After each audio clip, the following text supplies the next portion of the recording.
আসসালামু আলাইকুম, welcome to my channel. আজ আমি আপনাদের সাথে একদম আনকমন একটা কাবাবের রেসিপি শেয়ার করতেছি। হয়তো দেখে বুঝতে পারছেন, যেহেতু এটা তেতো করতেছি, এটার নাম হচ্ছে ছেঁচা কাবাব। আমি কয়েক মাস আগে 2টা কাবাবের রেসিপি শেয়ার করেছি, আপনারা ভালোই রেসপন্স করেছেন, তাই ভাবলাম এই কাবাবের রেসিপিটা আপনাদের সাথে শেয়ার করি। এতটাই মজার, এতটাই জুসি। কাবাব তো অনেকভাবে খেয়েছেন, তবে আমার এই কাবাবটা যদি একবার ট্রাই করেন, অন্য সব কাবাবের কথা ভুলেই যাবেন। আশা করছি পুরো রেসিপিতে আপনারা সাথেই থাকবেন। কাবাবের জন্য আমি এখানে প্রথমে কিছু পেঁয়াজ, রসুন, কাঁচামরিচ, টমেটো, তবে টমেটোটা আমি দেইনি, স্কিপ করেছি। আস্ত টমেটোর পরিবর্তে আমি আমার তৈরি করা হট টমেটো সস আমি ব্যবহার করব। এখানে আমি কিছু গরম মশলা নিয়েছি, দারুচিনি 3 টুকরা, সবুজ এলাচ 5 পিস আর কালো এলাচ 2 পিস।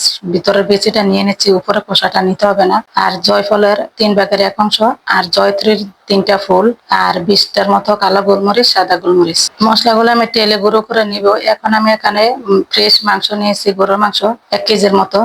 এখন মাংসগুলো ধুয়ে পরিষ্কার করে পানি ঝরিয়ে, অবশ্যই পানি ঝরিয়ে নিতে হবে। এখন আমি একটু ছেঁচে নিচ্ছি, মানে থেতো করে নিচ্ছি। আমি একটা হ্যামার দিয়ে থেতো করে নিচ্ছি, আপনারা চাইলে ফাটার মধ্যে থেতো করে নিলে ভালো হবে।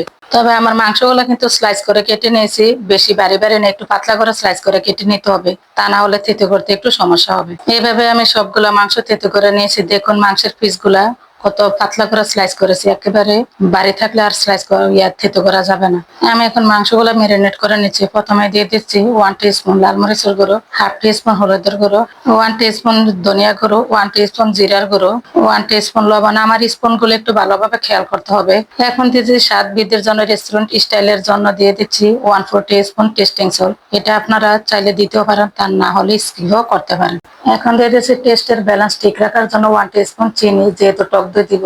দিয়ে দিচ্ছি আপনার যে স্ক্রিনে দেখানো মশলাগুলো ভেজে একটু গুঁড়ো করে দিয়েছি। দিয়ে দিচ্ছি আমার homemade 2 teaspoon hot tomato sauce. দিয়ে দিচ্ছি 1 টিস্পুন আদা বাটা, 2 টিস্পুন পানি জড়ানো টক দই। এখন দিয়ে দিচ্ছি স্ক্রিনে দেখানো পেঁয়াজ, রসুন আর কাঁচামরিচ বাটা। টমেটোটা অবশ্যই স্কিপ করতে হবে। সবগুলো মশলা নেওয়া শেষ। এখন দিয়ে দিচ্ছি আমি সরিষার তেল। অবশ্যই ম্যারিনেটটা সরিষার তেল দিয়ে করলে আপনার ফ্লেভারটা ভালো আসে, স্বাদের ব্যালেন্সও ভালো ঠিক থাকে।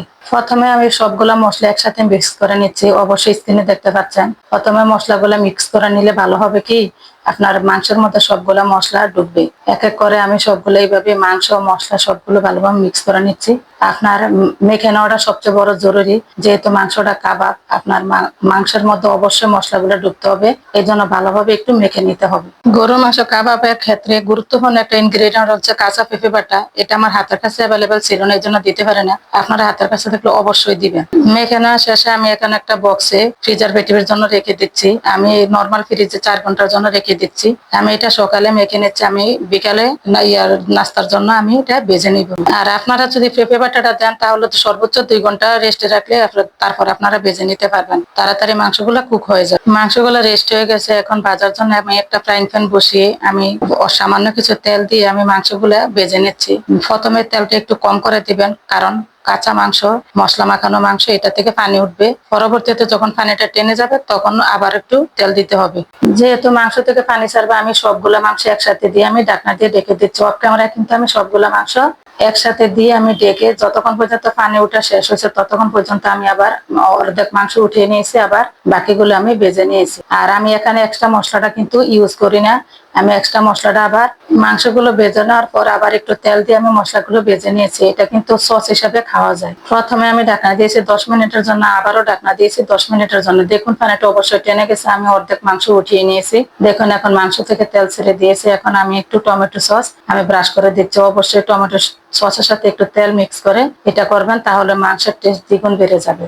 সবচেয়ে গুরুত্বপূর্ণ টিপস হচ্ছে চুলাটা প্রথম থেকে মিডিয়াম টু লো আর শেষ পর্যন্ত মিডিয়াম টু লোতেই রাখতে হবে যদি কাবাব খেতে চান, তা না হলে মাংসগুলো তাড়াতাড়ি পুড়ে যাবে, এমনকি মাংসগুলো ভালোভাবে কুক হবে না।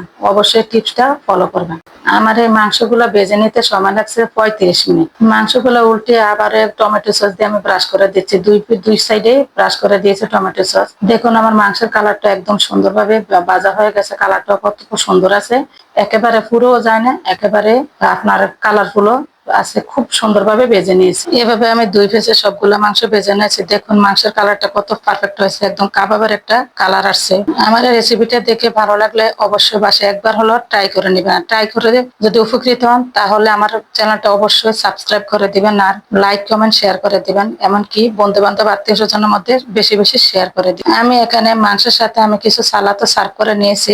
তৈরি হয়ে গেল আমার সেরা স্বাদের বিফ কাবাব রেসিপি, এমনকি ছেঁচা কাবাব রেসিপি। বিশ্বাস করুন দেখতে যেমন সুন্দর, খেতে আসছে বেশি পারফেক্ট হয়েছিল, এমনকি মাংসগুলো এত জুসি হয়েছিল, আপনারা একবার ট্রাই করলে বুঝতে পারবেন। এত সুন্দর এত স্বাদের কাবাব যদি আপনারা রেস্টুরেন্টে খেতে যান, আপনাদের বিল যে কত আসবে।